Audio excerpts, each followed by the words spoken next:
আসসালামু আলাইকুম। আজকে আমরা দেখব টিপি লিঙ্ক রাউটার কিভাবে কনফিগার করতে হয়। তো প্রথমে আমরা রাউটার কানেক্ট করে নেব, তারপর ক্রোমে যাব, ক্রোমে যেয়ে সার্চ করব 192.168.0.1। সার্চ করার পরে পাসওয়ার্ড সেট করতে বলবে। আমরা এখানে অ্যাডমিন যে যার মতো কাস্টমাইজ করে দিতে পারবো। আমি অ্যাডমিন ডাবল 1 দিলাম, দিয়ে লেটস গো। তারপর নেক্সট পিপিওই, বাংলাদেশে এটাই ইউজ হয় পিপিওই। তবে এখানে আপনার ইউজার নেম আর পাসওয়ার্ড দিতে হবে, যেটা আপনার আইএসপি আপনাকে দিবে। আমি আমার আইএসপি যেটা দিছে আমি সেইটা এখানে লিখতেছি, পাসওয়ার্ড 1 2 3 4 দিয়ে নেক্সট।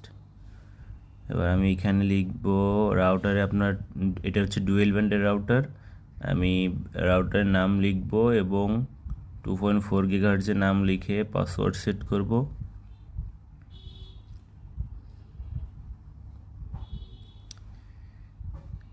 এরপর 5Gতে সেমভাবে আমি পাসওয়ার্ড সেট করে নেক্সটে ক্লিক করব। ক্লিক করলে কানেক্টেড, এবং আলহামদুলিল্লাহ কানেক্টেড হয়ে গেছে। আপনারা আপনাদের নতুন পাসওয়ার্ড দিয়ে কানেক্ট করতে পারবেন। তো আজকে এই পর্যন্তই। যদি আপনাদের কোনো প্রশ্ন থাকে আমাকে কমেন্ট করতে পারেন, আমি ইনশাল্লাহ আপনাদের রিপ্লাই দেওয়ার ট্রাই করব। আসসালামু আলাইকুম।